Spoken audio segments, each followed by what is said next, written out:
And we're back. It's the Frustrated Rockstars here. We got a very special guest, of course, Kelly McCoy, actually recently nominated for the Georgia Radio Hall of Fame. Yes, I'm very special. Very special man. Deservedly so. He's been been on the air continuous in Atlanta for over 30 years. Yep. 31, maybe it was 31. Yep. What was I thinking? I think that's a record. I'm not sure. I think I have the record. Yeah, really a treat to have him here with us today. And of course, we're doing what we always do, talking a little music, talking a little talk and roll. Jeff, how you doing? I'm excellent. And we are, of course, at the Atlanta Brewing Company enjoying some Peachtree Pale Ale. Yes, we do some talk and roll. Tonight's topic, we're going to talk about Walmart and Target. But first, as always, a topical story with the opening act. Are you ready? In our opening act tonight, we have a big thing that happened in music. The Beatles released their remastered catalog. It's today, right? That was today. 999. Yes, and you know why it's that. Actually, I don't. Well, number 9. Number 9. I figured that's why it was. Marketing.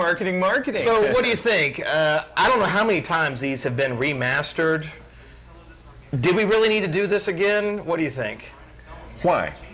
Well, from what I understand, out there. From what I understand, they used computer technology to get all the hisses and the pops and the sibilance and all that out of it. I thought for the third time. Yeah, I thought they covered that in the 80s when they first put them on. Yeah, they did in '87 was the big one. I have a Beatles catalog unopened. What? In 1977, am I getting ahead of things here? No. In 1977, Capitol Records gave all music directors and program directors as a Christmas gift. Wow. Beatles catalogs. Like the original pressing? The original pressings. Oh my God. And I still have them. Unopened? Unopened. Still wrapped, shrink wrapped. Might be but I'm thinking college education money because right now, man. But yeah, that's a true story. But anyway, back to the original topic. Isn't that better than having this new remaster thing? You know, I'm an older guy. There's something about the warmth. Right. I guess maybe more headroom. That's a technical term. Maybe albums were warmer back then as far as more bandwidth or whatever, you know. And I know now with the technology you can pretty much capture that. But yeah, how many times you're right? How many times can you remaster and do this? As many times as you can make $100 million. Yeah. Well, yeah. and again, they do one of their little tricks. I was looking at them today, and each remastered CD has a little like a little documentary video to watch. So it gives you that extra reason to buy it. Guess who did it too? Who? His name is Giles Martin. It was George Martin's son. Oh, did he? Really? He was in charge of all the remastering. Really? Oh, he did the remastering? Yeah, he did all the remastering. Okay. Well, legacy is good. And I hope people listen to the Beatles. I mean, I have an 18-year-old daughter, Beatles freak. Oh yeah. What's the Across the Universe? Yeah, the movie that was one thing that turned her onto it. She's a music, nut. I Am Sam too was an all Beatles soundtrack, although all covers. Yeah, she went to see McCartney actually. So did I. A few weeks ago. And amazing. Said, Daddy, it's one of the Beatles. I have to see him. Okay. He was amazing too. One of the things they say is, having the Beatles on Rock Band and this remastering is going to introduce the Beatles to a new generation. I say they're going to get introduced to the new generation anyway. You know what? They're not, though, because they're all hip-hop kids now, and they're all, reality shows.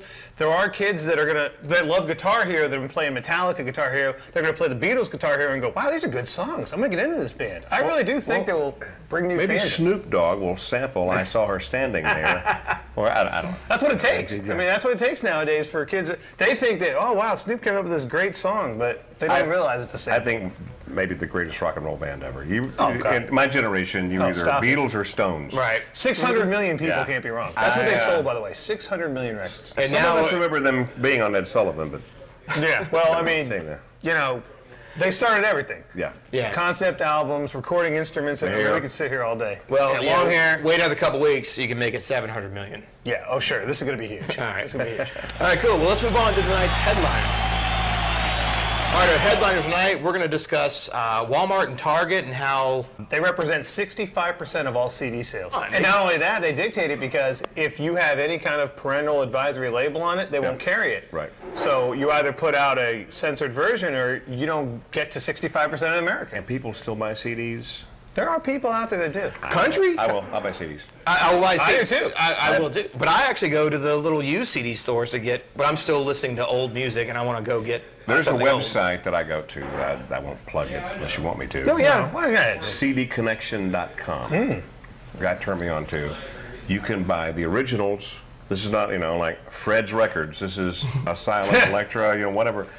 You can steal CDs there. I mean, new, not used at all. Like original, like yes. not remastered and remastered and remastered. That's You can it. get. And you go to Amazon.com. Yep, same thing. And they have like the used version. Yeah. Oh, maybe it's $4.98. Yeah. I mean, it's something that you don't really want. I don't- It's not rubber sole. It's just something you just want to have. I don't like waiting. When I want the CD, I want to go to a store and buy it.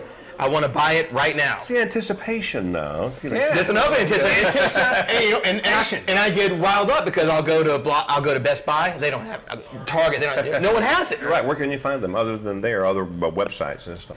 It's a shame. It really is, because the old record stores, you're old enough, and heck, you're old enough to go to the record stores and thumb through I'm a lot older it than both. and but you know what I'm talking about, when you found something. Jim Sally's in Atlanta, you never Wax heard of and that. Facts Yeah, Wax and Facts, and the all Lug those. Street. Are they still Yeah, around? Wax and Are Wax and Facts still I around? thought they were. I have some I think they're vinyl still on there, sale. down 5 points. Yeah, I If the think so. CD warehouse in Roswell can still thrive, then But right now, if you don't want Miley Cyrus, I mean, good luck. right, you got to go online. And then you got to download all the songs. It's not the same as going there I and know. smelling Hey. it and ripping it open. And the thing about downloading, if you just want the one single, the one cut, you're not getting to listen to the whole album, because I guarantee you both of you have your favorite cuts off albums that never made it to the my radio. goodness. Oh yeah. You went out and bought this Sure. CD or this album or cassette Yeah. to hear this one song because that was your favorite, whatever. But then there are 2 or 3 other cuts, and they go, "Oh my God, greatest song I've ever heard." Well, that's what turns you on to the artist, too. Yeah, but you because don't do everybody that. likes songs, but when you hear like 3, 4 others, all of a sudden you're an artist fan now and not just a song You fan. don't download the one big hit that you hear or whatever. So yeah, Hey, where am I going to hear Quincy Jones? I Know Corita. Nowhere. great song. I'm impressed that you know yeah, that. well- From the Dude. From the Dude, and the Dude is a good song. Yes. And, Oh, those, Yes, on A&M Records. yes, and that is a deep cut. Even though that was the hit, those are the deep cuts. I'm very impressed. Yeah. That's what I we do. That's why we're here. All right, cool. Well, let's move on to the backstage. Show's over, so let's talk to our guests backstage. All right, we're here backstage hanging out with the great legendary Kelly McCoy. Yeah. Yeah, he's buying the great. beer, so That's my kid. we're very complimentary. And the neighbor. All right, so what we're going to do is we're going to rattle through our backstage questions, okay? Starting with E, what's your favorite Michael Jackson song? I Just Can't Stop Loving You. Ooh, Good one. Saida Garrett wrote that. Yes. All right, what is in your CD player now? No lying. What is in my CD player now? Actually, No lying. is a CD that a co-worker, one of our production guys, his name is Jim Copeland. He's one of the production people Hi, Jim. for Cox Radio. Hey, Jim. Let me hear this. We all do these random CDs. He calls it Jim FM. And there's everybody on there from the group Chili Whack from the 70s. Gone, you've been gone I so long. can't believe you know that. You guys are impressing me. know my cello wax. To Mustang Sally by Wilson Pickett. All right, what was your first concert? Kind of trite. but- Three Dog Night, 40 years ago, 1969. All right, G, what was your favorite band in high school? Probably Chicago, because they came out 69, 70. B, if you could have a beer with any musician, who would it be? Eric Clapton. All right, final question, question E. Uh-oh. Oh, this is, and I'm gonna make a caveat on this. What sounds better, vinyl, CDs, MP3s, or 8 tracks? Vinyl. I Vinyl. think. Only answer we ever get. Vinyl is the best. Opinions are like faces. We all have one. And Oh my I God. think of vinyl. And as always in Talk and Roll, there are no wrong answers. There are no wrong answers. We're all just passionate music fans. We're professional fans. Yeah, we're professional fans. That's what we are. Aren't we all? All right, thank you so much for joining us, guys. We appreciate it, and thank you to Kelly McCoy, of Thank course. you. Absolutely. If you're Great on guest. it, B98.5 FM, legendary air personality. Yeah. So Sure. great to have him here. Great So guest. thank you so much for joining us, and you. thanks to the Atlanta Brewing Company. Until next time. Cheers. Enjoy your music. Frustrated Rockstars.